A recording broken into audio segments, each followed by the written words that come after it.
You've tried it your way, but you're still in debt?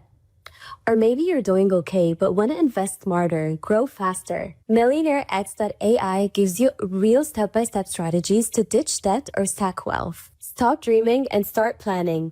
Visit MillionaireX.ai today. I want you to be the next millionaire next door. Finding the right real estate professional can be challenging. I'm broker Melissa Wilson. I'm knowledgeable in all aspects of the real estate process. So whether you're looking to buy new or an existing home or have a commercial need, I'm here to help.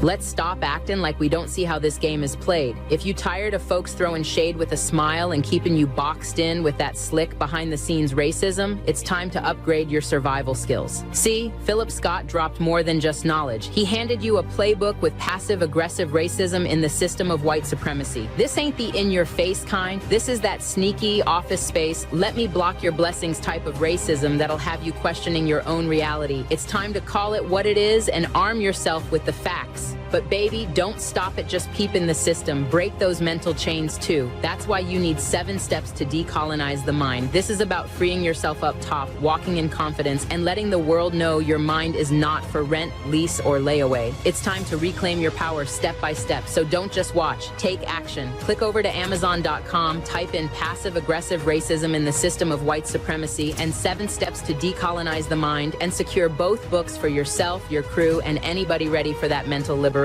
La Sherika said it, now go do it. Invest in your freedom. Pick up both books today on Amazon.com. Trust me, your mind will thank you. After 13 years of exposing lies in the media, I discovered the biggest lie of all. They want you to think racism is random, accidental, just bad people doing bad things. But what if I told you anti-Black racism was engineered, programmed like software, marketed like a product, and designed to survive across generations? That's exactly what I prove in my new book, Us versus the Machine, How Anti-Black Racism Was Programmed, Marketed, and Made to Survive. This isn't another book about what racism looks like.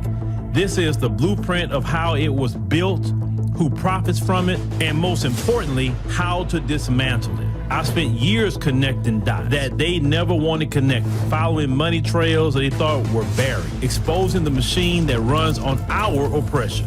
Knowledge is power, but strategic knowledge is liberation. Get Us versus the Machine on Amazon today, because once you understand the system, you can beat the system. If you have not been tuning in before, my goodness, you've missed out on a lot. Broke boy, but with potential. What made you realize this soft life is for me? I deserve it. Because main money is special. I'm single. But you don't like to be alone now. I'm looking for a guy to break my heart. Well, as long as they're Nigerians now. Watch Slay Queen Nigeria, only on the African Diaspora News Channel app. From November 14th to 21st, we're inviting you to join us for a powerful trip to Ghana. This isn't just a vacation. This is a chance to walk through the same places where many of our people were captured, held, and shipped off into slavery. So don't wait. Secure your spot today. We're making history by walking through it. Will you be with us?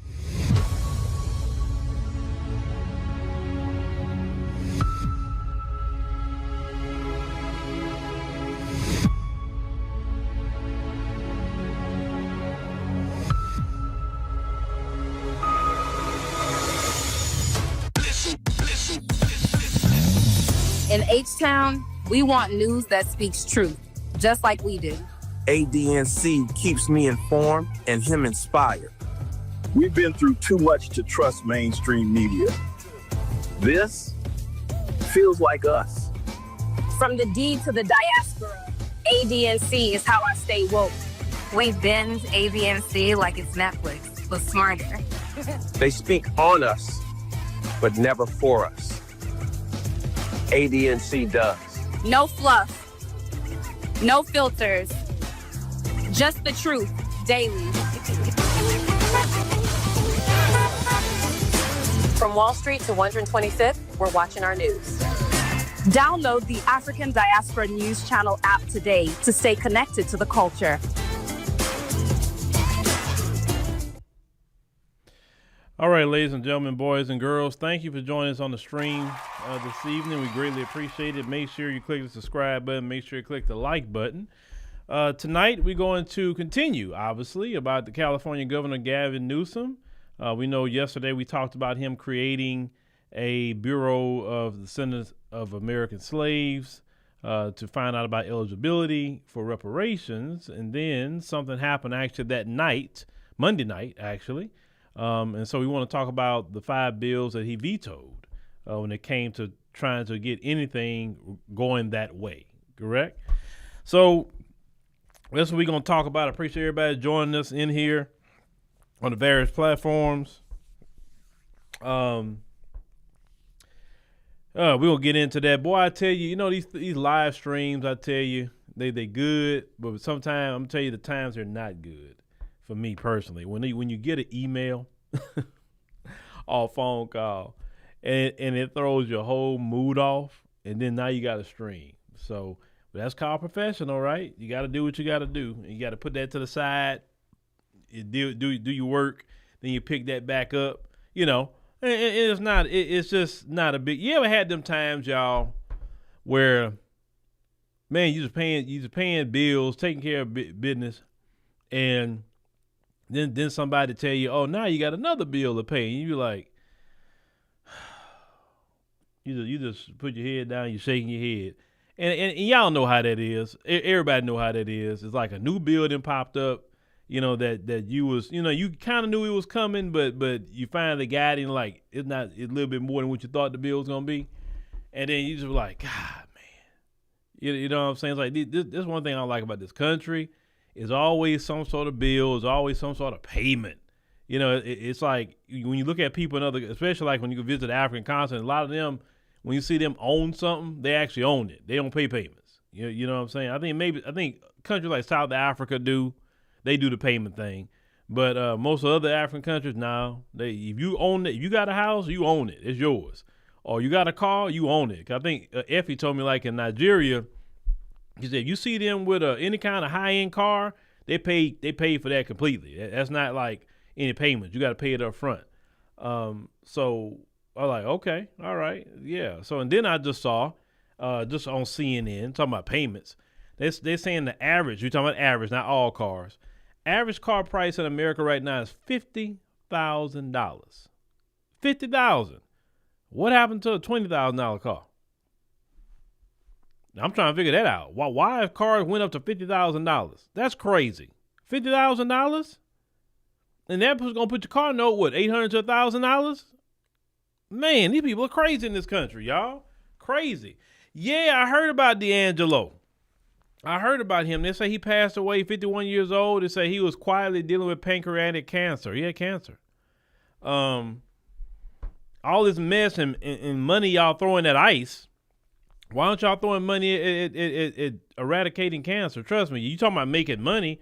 If United States was the country that eradicated cancer, they'll make a lot of money. A lot of money. Pharmaceutical companies will make a lot of money, but they like, nah, we don't want to do that. We make more money on the treatment. We ain't worried about curing anything. I mean, it's billions of people on the earth. You'll make some money. You know what I'm saying? So I'm like, because that's all they're concerned about in this medicine. When it comes to medicine and all of that world, they're not thinking about cures and treatment. I'm talking about the pharmaceutical companies. I'm not talking about the doctors. They're thinking about how much money I can make. The hospitals too. How much money I can make. It's wicked. It's so wicked. So all right. Let's go ahead and get to it. I ain't ran it enough. Let's go ahead and get to it. All right. So let's get this up here. I'm trying to get myself completely together here. And let's go to the first article we want to look at. All right. Your boy Gavin Newsom, the guy that wants to become your next president. That's for sure. Now, it said Newsom rejects bill giving descendants of slaves preference in college admissions. We got a couple of, another article to look at as well. We're going to look at this one first. All right. So this was written last night about 8:06 p.m. And it said Newsom delivered a setback to the reparations movement in California on Monday, vetoing a bill that would have allowed universities to give slave descendants special consideration in admissions. Not a guarantee, just a special consideration. It say in a message explaining his decision, Newsom called the bill unnecessary, saying universities already have the authority to determine whether to provide admission preferences to descendants of slavery or other groups. They say the bill will also likely to have invited a legal challenge from opponents. That critics argued it would violate Proposition 209, which prohibits the state's public universities from considering race in admissions, and a 2023 ruling by the U.S. Supreme Court against race-based affirmative action. Now, say Newsom's decision comes at a time of heightened tensions as the Trump administration has cracked down on diversity initiatives on college campuses by launching investigations and threatening to pull federal funding.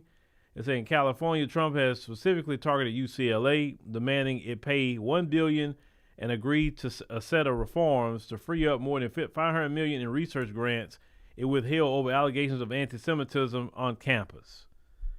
Now, say the bill's author, Democratic Assemblyman Isaac Bryan, which, everybody kind of went at him last year, said in a statement that the veto was more than disappointing. Said while the Trump administration threatens our institutions of higher learning and attacks the foundations of diversity and inclusivity, now is not the time to shy away from the fight to protect students who have descended from legacies of harm and exclusion. Now, I say Newsom in his message encouraged universities to review and determine how, when, and if this type of preference can be adopted. They said last week, of course, we talked about last night, the governor approved the measure creating a state agency to administer reparations, and he signed another bill Monday that requires California State University systems to develop procedures to determine who qualifies as a descendant of slavery. But Newsom also vetoed two other reparations-related bills, both from Assembly member Tina McKenna. They say one, which helped victims of racially motivated eminent domain get compensation, and another would have provided homebuying assistance to descendants of slaves, which black folks could really use that. It said this is the second time the governor has vetoed a bill providing redress for Californians who have their property seized. Last year, he declined to sign similar legislation from State Senator Stephen Bradford, citing the lack of an agency to run the program. Now, they say that school admissions bill AB 7 was passed the Assembly 55-18. They say in the Senate 30-10. So it passed basically with a good margin. Would have permitted but not required schools to give preference of descendants of slavery. The bill, they say, which was believed to be a first of its kind in the U.S., was part of a reparations package pushed by the Legislative Black Caucus. They say it would have defined descendant of slavery as someone directly related to a person who was subjected to American chattel slavery. It said, and was then either freed, classified as runaway, or served in the military while facing restrictions due to slavery. Now, I say the proposal was backed by the University of California Student Association, which argued it addresses a fraction of the harm done to black students by systemic discrimination. The California Faculty Association said the law would provide a critical and necessary option for California's higher education institutions to thoughtfully and appropriately consider a student's lineage as a factor in admissions decisions. And they said the measure, however, was also met with questions and concerns from legislative committee staff over how it would be implemented, the number of generations of descendants who would qualify, and how eligibility would be determined. Okay, so that's article number one. Let me get on camera and we'll get to article number two. So let me talk about it. So, like I said last night, these people. That's why I said you read bills. That's why I said don't never get too excited with these Democrats, because there's always something going on with them, something going on behind the back. They got something. They never gonna go come up front and deliver. Y'all have to understand something about Democrats. And we're not talking about other groups of Democrats. We're not talking about Hispanics, Asians. We're not talking about any of them groups. We're talking about white Democrats in particular. White Democrats don't want black people to have reparations. We already know how the Republicans feel, but they don't. They do not want black folks to have reparations. You have to understand, white Democrats, white liberals, want white supremacy just as much as the white conservative. They are the same. So when you say the parties are the same, the reason why the parties are the same is because it's the same culture of people running both parties. That's why it's the same. Both of them, all of them, are invested in keeping racism, white supremacy going. They cannot have you get equality because equality doesn't work in the system that they built.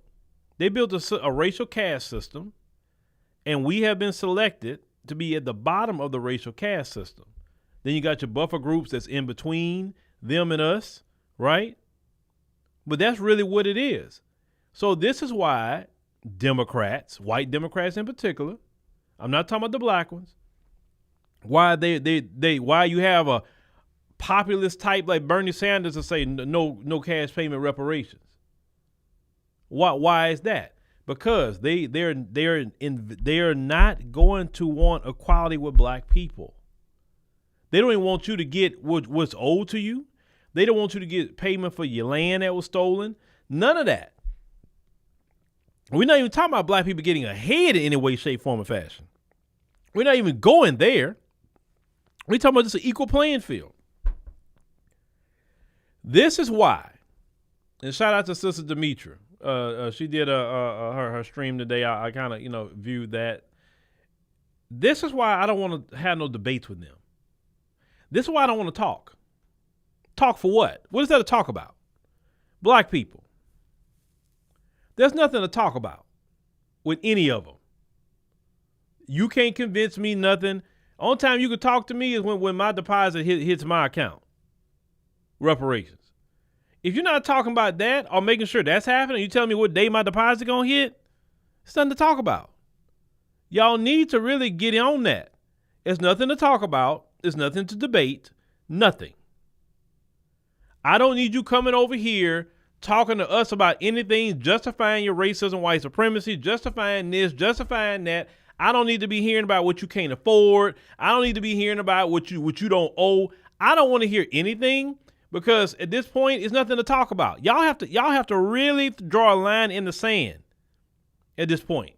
There's nothing to talk about from any of them because anything more than that, they're playing in your face. And I'm not just talking about the politicians. I'm talking about in general. What is there to talk about? What is there to debate? Now these so-called white conservatives want to go to the HBCUs. Unfortunately, if they show up there, you need to tell your kids that go there, hey, walk right past them. Ignore them. They can sit there, but ignore them. Don't talk to them.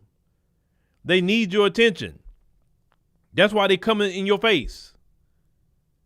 Y'all got to stop. Like, I had a guy, and I was going to show y'all this. It got on my nerves. Oh, this got on my nerves today. On top of everything else that's got on my nerves right before the stream. And let me see, can I pull that up? Let me see if I can pull it. I may not pull it up too much. I just want to read it, what I'm looking at here.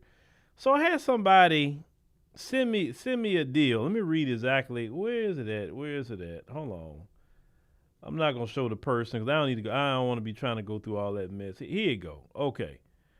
So somebody sent me, Phil, you're going to love this Caucasian female. I love these type of white girls. This white girl even mentioned what happened to Tamir Rice.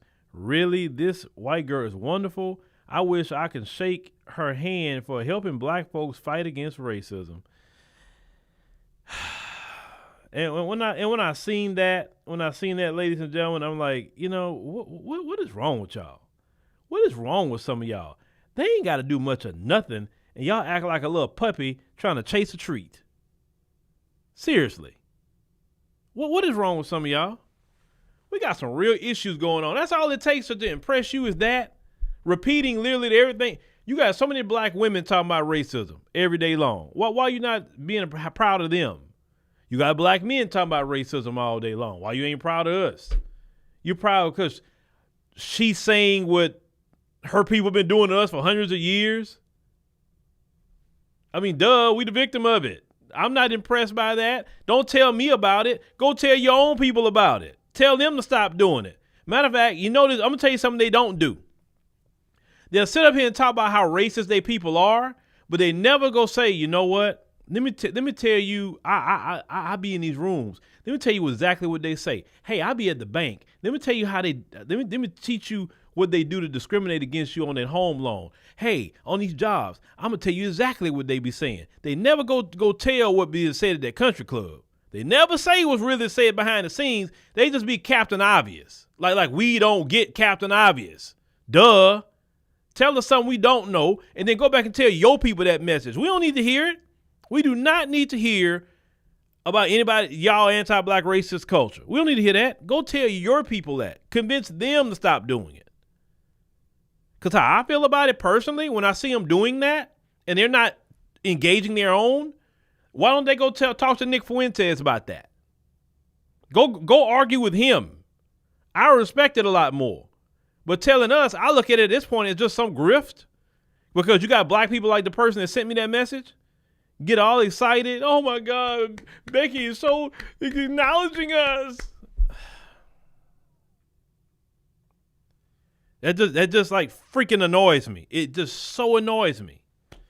Now let's get back. Let's get back to this mess here with Gavin Newsom. Give me a second, y'all. Let me get back to it. Where's the other article here so we can kind of go through it? Because I'm just kind of on one right now. All right. Governor Gavin Newsom, of course, he vetoes the bills. We talked about that.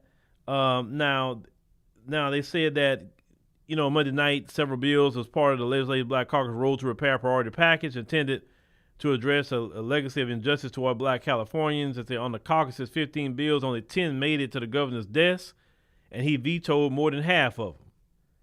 Now, the governor vetoed bills that would have given descendant slaves more opportunity for university admission, home buying, and professional licenses, and also shot down proposals to expand diversity, equity, and inclusion strategic planning and help people regain property after racially motivated eminent domain. Now, Newsom, as they all attributed several vetoes to a lack of state funds or capability.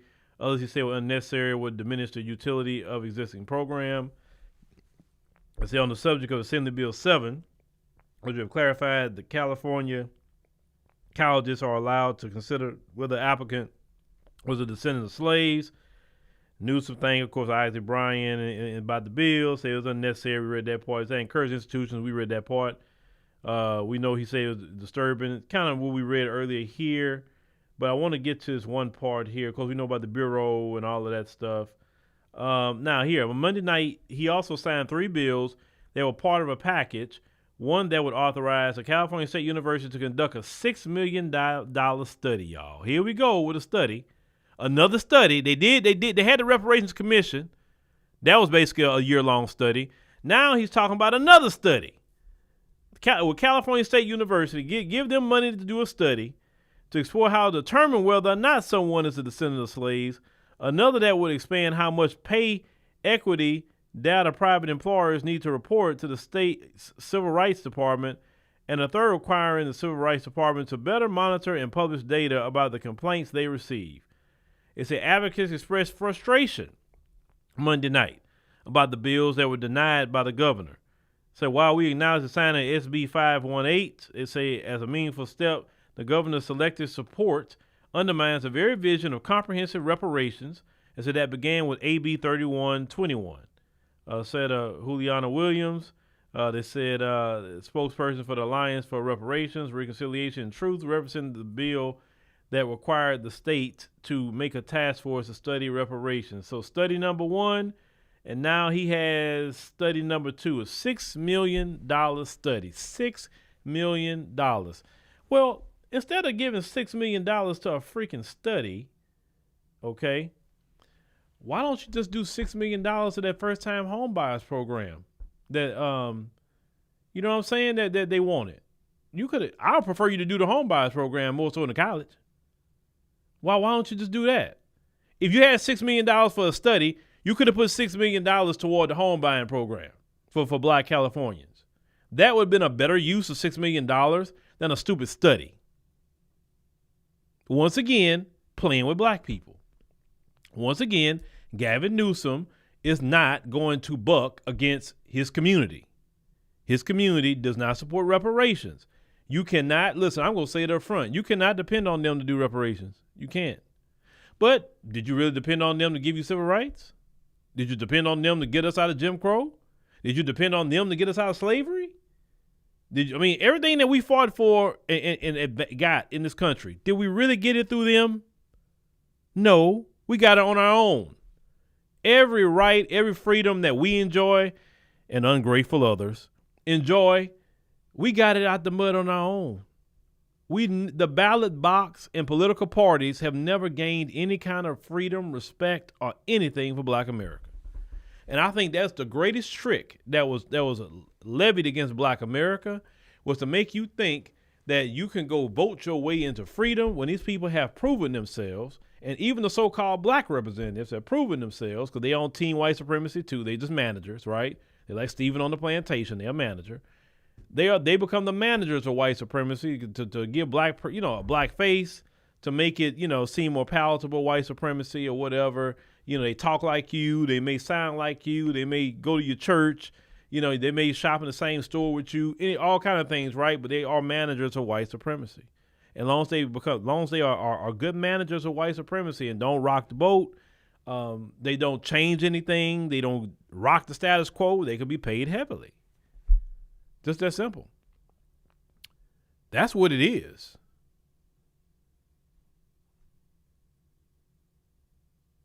This is why we haven't really done a whole lot, is because we're thinking as a community that we will only get it through the Democrat Party or voting through their system. No, how we got things before. Strong financial boycotts. Strong financial boycotts, right? Not only financial boycotts, refusing to work for these people. But I think our strongest weapon in this economy is actually our economic boycott. That's the strongest. That's the one that you don't get in the street. They can't attack you. Financial boycotts is what we have in today that they can't do nothing about. If you get in the street, they got something for you. They're ready for that one. But they're not ready for you to hold your money in your pocket. They're not ready for that. And black folks going to have to get serious about just spending unnecessarily and saying, how can we keep our money local? How can we support our community? And how we break these corporations. Because these politicians, white, black, whatever, they work for the corporations. They don't work for you. They definitely don't work for me. So that's what we have to do. Crying about it, complaining about it all day long.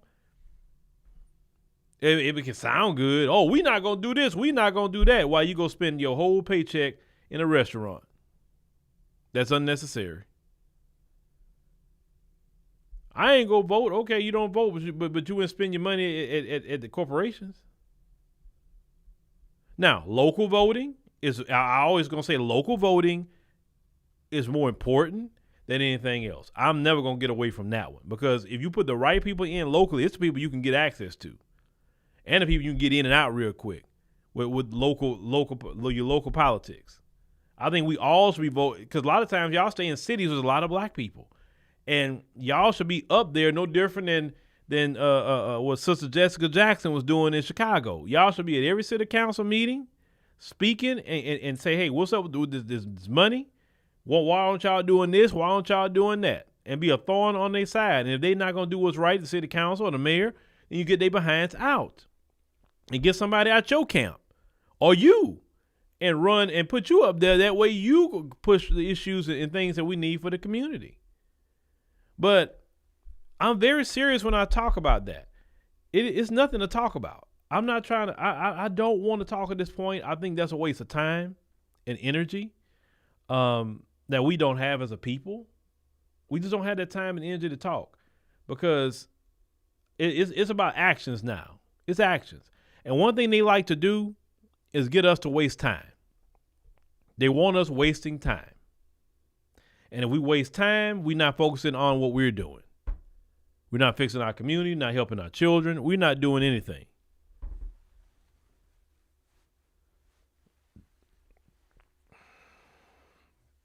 This David Nathan person, Jill Stein, was not going to do no reparations. She wasn't going to do no reparations.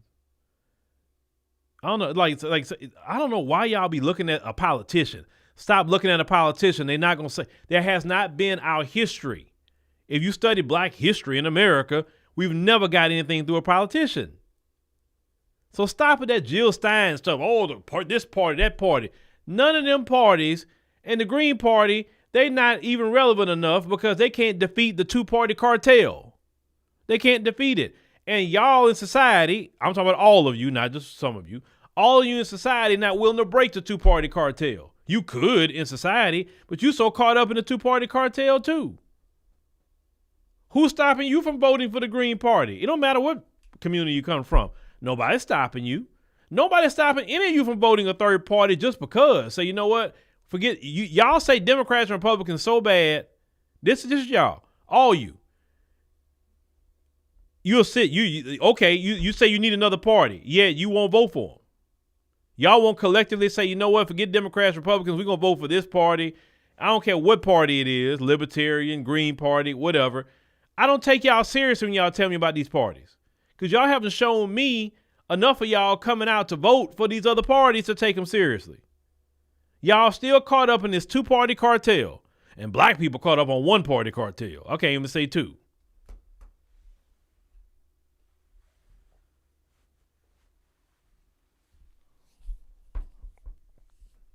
Yeah, you talking about, of course she's going to do all lives matter. Of course.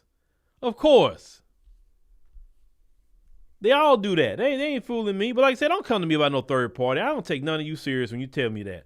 When I start looking at the numbers and I start seeing people in droves just don't vote for Democrat, don't vote for Republican, vote for Green Party, Libertarian, or any other party they got out there, to the point that now they got to change the laws because so many Americans are voting against the two-party cartel, then I would take you seriously. But until then, I'm just not taking you seriously. There's nothing to talk about. These third parties, when they tell you that's a waste of vote, really? As long as y'all keep voting for the two-party cartel, it will. Now, if y'all had a movement, I'm talking about all you who say you sick of Democrats and sick of Republicans. If y'all just had a movement to say no Democrat, no Republican, anybody but them at this point, and I see that in the polls and I see that everywhere, and y'all made the candidates win, and now they in Congress and the Senate and boy, even that much. Y'all haven't even to send them to the Congress and Senate.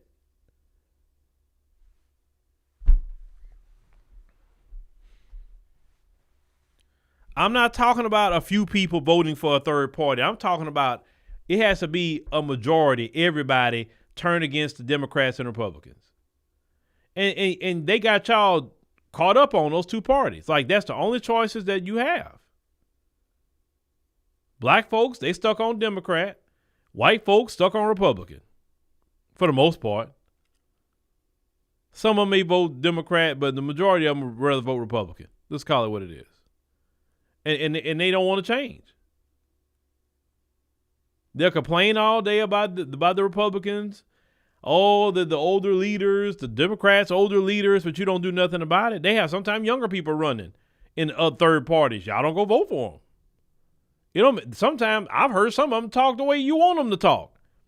You don't go vote for them en masse. You rather do Democrat or sit it out. So don't come tell me don't come tell me about third parties and y'all not voting for them. Yeah, Eric said it's right. You need millions of people to literally, look, if you want to make it, okay, if you really want to stick it to the status quo, this is how you do it. It would take Gen Z, which is the hardest people to get to vote, millennials, and Gen X at least, to say, you know what? We ain't voting for Democrat or Republican. We voting third party.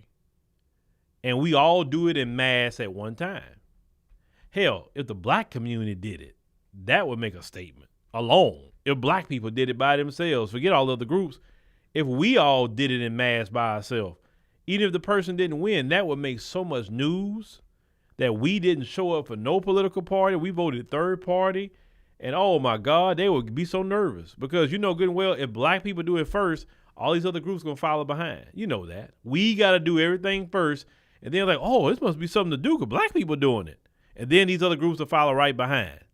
Or if black people make a particular candidate or political party hot, everybody like, oh, I want to go with the black people at. The reason why the Democrats are not doing well is because black people are not messing with them.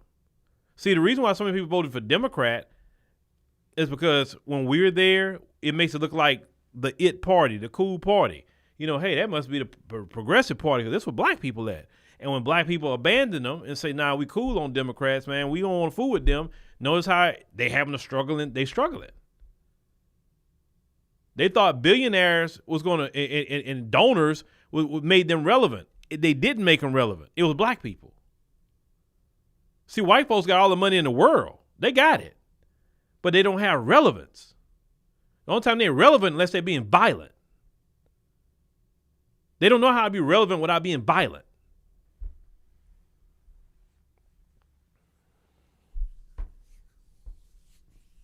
And I'm sorry, I would not want to be relevant with people and I have to be violent to get their attention. I have to be violent for them to talk about me. Or I have to screw them over for them to mention me. That's not how I want people to talk about me. Think about it. When people talk about Trump all the time, what are they talking about with him? You doing me wrong on the farms. He's getting all this money and we don't know how he's doing it. The aggression with federal law enforcement, all the stuff he's doing is not nothing that's even say, man, wow, he did this great. He did that great for me. Now you talking about the Palestine thing. That's that situation. I got nothing to do with that.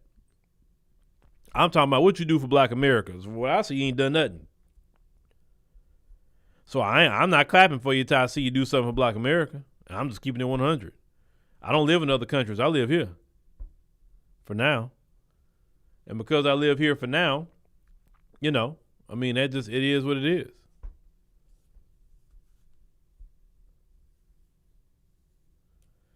But like I said, until y'all ready, I'm talking about black folks in particular, because you say you're sick of Democrats. Until you're ready to vote third party or whatever the case may be, then don't tell me about it. That's the only thing I say about it, because I don't like, one thing about me, I don't like wasting my time talking about things that just, I don't know, I just don't like wasting my time. Y'all sticking to Democrat, Republican, okay, you either make the Democrats do right, because that's who y'all stuck to, or you sit out. I mean, that's the only move y'all want to make. And I get it, you don't want to vote Republicans. Oh, I get it, why? I get it. Especially since it's not even, I'm going to say like when Barack Obama, when he ran against Mitt Romney, right? Mitt Romney was more of a Republican that you can maybe listen to. But these today, no. That they have let the trailer park into the halls of government. That's what you see, the trailer park. I've seen many Republican presidents and other Republicans, and they did not act like how they act today. They literally acting like they are in the trailer park. Literally, is what you're seeing. They wouldn't dare at one point in time let a Stephen Miller up there. Now, he'd have probably been cool with him, but you'd have never seen him and never heard him. I mean, it's just trailer park. And the thing is, you can't buy class. That's one thing you can't buy. You cannot buy class. Either you got it or you don't. It's class.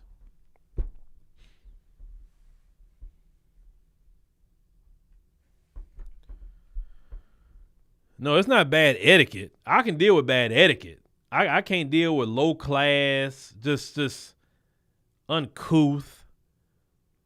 You know, Trump can't even say acetaminophen. I mean, you got all that money and you can't say acetaminophen? Like, come on, bro. Like, ain't no reason I should got that much money and running people's pockets constantly with lawsuits, and I can't say that? Like what's going on, bro? I'm just saying. Maybe I don't know much. I don't know.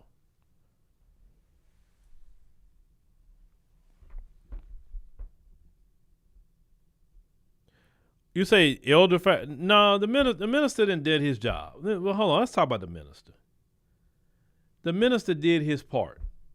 If Black America would have even took half of what Minister Farrakhan told us to do, from the time I remember Farrakhan, like in the 80s and 90s for sure, all the way up until he said that he did a swan song message. If Black folks would have listened to Minister Farrakhan, we wouldn't be in not even a half of the problems that we in now. The issue is, it can't be just the minister. Where's everybody else standing up? It's other people need to stand up too. It can't just be the minister. And like I told y'all not going to get a lightning figure like Farrakhan again. It's just not going to happen. Y'all didn't have them. Y'all didn't have King. Y'all didn't have Malcolm X. Y'all didn't have Khalid Muhammad. Y'all didn't have these lightning figures. And y'all still didn't listen to them. No, I'm not talking about you in the chat, but I'm just talking about overall in Black America. We did not listen to them. We didn't listen to Dr. John Henry Clark. We didn't listen to Dr. Claude Anderson. We didn't listen to him. We just now maybe slightly applying some things he said to do long time ago. The Black people he talked to a long time ago, they're delineated back then. We wouldn't be in some of these issues now. We treated them like the preacher. Oh, it sounds so good. And go right back to doing what we were doing.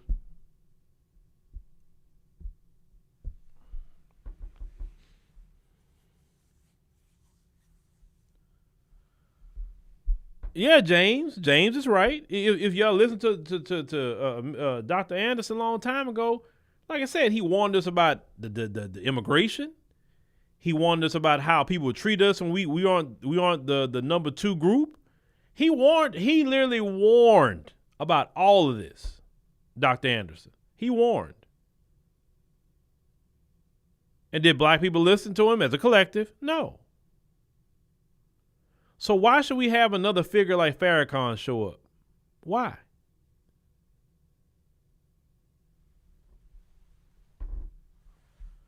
The minister did the Million Man March. Listen, even the second Million Man March, that's the one I went to. I've never seen that many people gather in one place before in my life. I've never seen it. I couldn't believe when I saw that many people there. Like, you're not gonna get that no more. I think Farrakhan would be it. All you're gonna have now is maybe people just remind you what they say. But then even people that's kind of reminding you what they say are saying things on their own, eventually they get tired. Cause it's like the Bible. A lot of us are hard, are stubborn and stiff-necked. You got to think about it. Some of the condition that we're in is because we didn't listen. It's not that we didn't have the knowledge. White supremacy couldn't do the things they do to us without us participating. See, the Democrats, the reason why they do what they do, because we participate.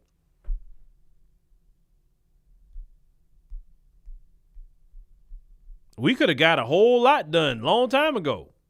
We had the numbers.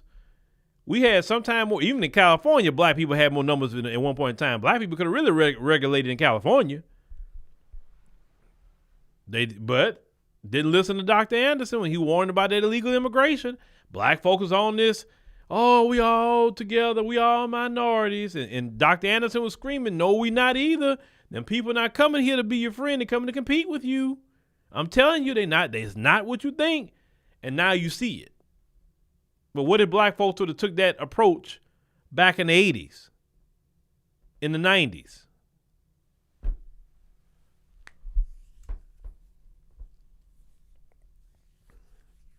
You know, but what do I know, right? I'm just a student of history. What do I know, right? I don't know much. Now people get it. Now they want to delineate, but like a lot of damage been done. And the reason why people react to delineation the way they reacting, because like, bruh, like you've been acting this way about minorities decades. And then you switch up now, yeah, people going to say, well, what's going on with you? Why you being hateful? What's wrong with you? Because you literally have raised your kids to believe in the minority coalition. So it is a crazy switch up for a lot of people, a lot of groups who see that.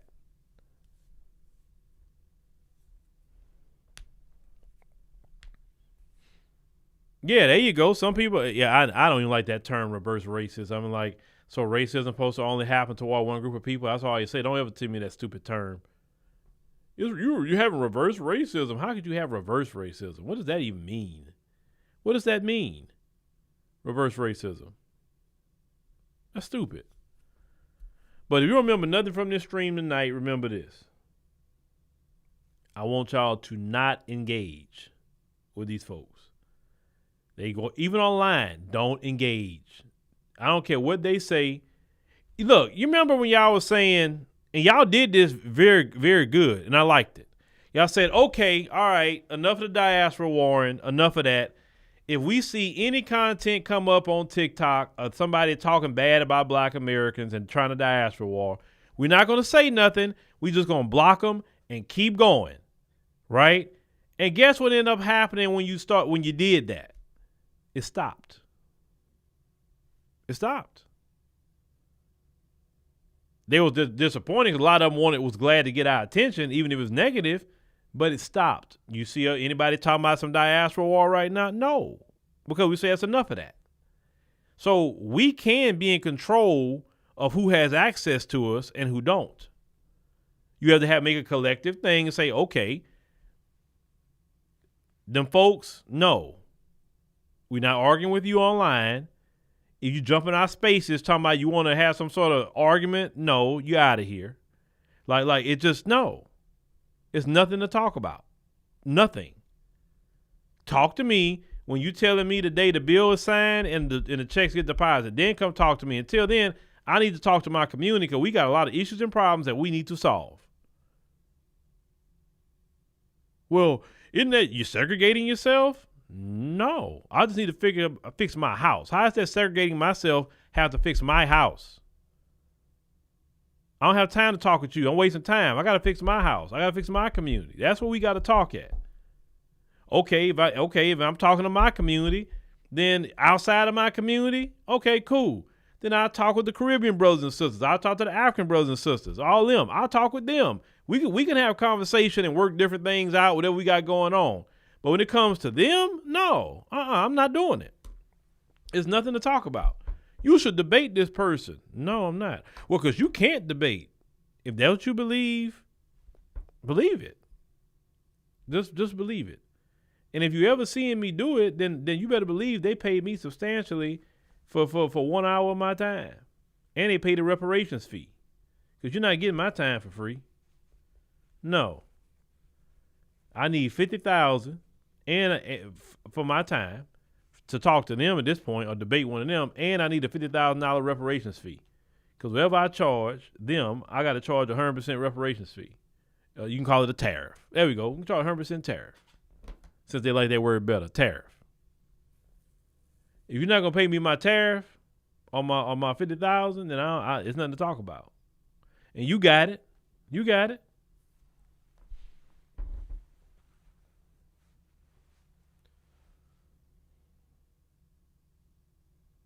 We can call it a tariff. We ain't got to call it reparations fee. We just call it a tariff. Hey, tariff is accepted. So you can pay us 100% tariff. But y'all got to cut off access to you. You got to cut off access. So if you're still engaging with them because you want to,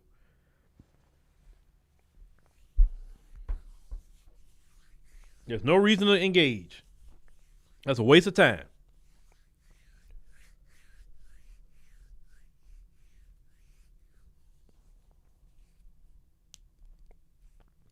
You say we will see during the midterms. You got a feelings FBAs are going to come out and vote for the Democrats.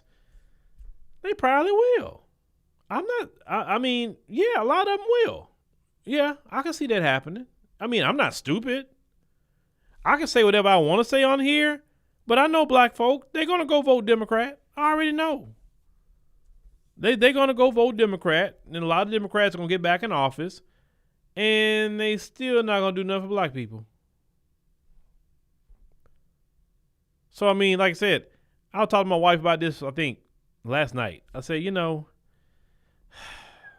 I've been doing this for a while, and I see the same cycle over and over. It's the same cycle. It hasn't changed. It's literally the same cycle. It's amazing how this country runs on the cycle. It's just, I literally can predict the cycles. It's crazy at this point. It's crazy. It's literally crazy.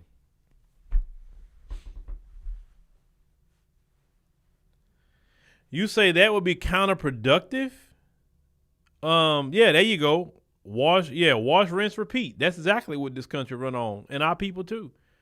Oh yeah, I see them going to vote for Democrats. Oh yes, and they're gonna use the same thing they said in 2020. Oh, we gotta stop him. We gotta slow him down.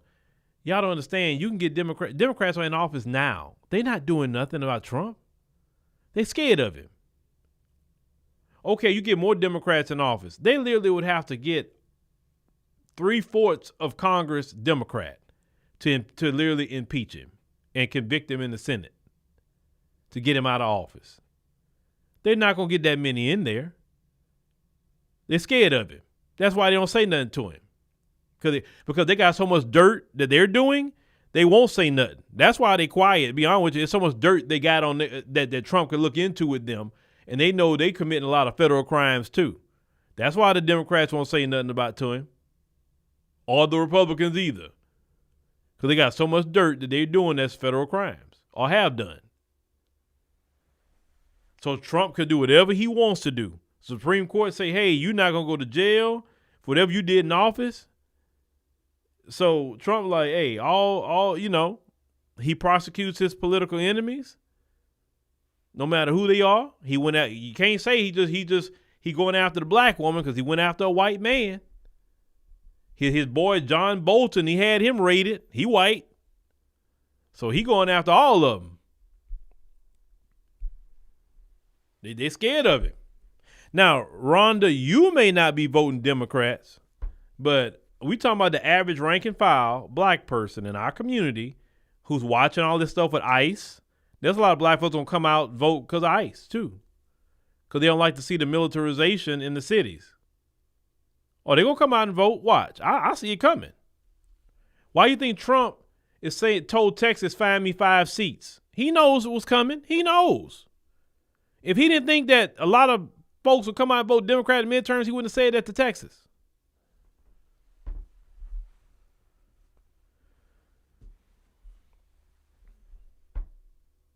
Cynthia, I get it, Cynthia, but realistically, you're a minority. You're not the majority, Cynthia. I'm with you, but I'm just telling you, I just know what black folk. All right, y'all. Appreciate you joining us on the stream tonight. Really appreciate it. Make sure you click the subscribe button. Make sure you click the like button. That's also very important. The like button. And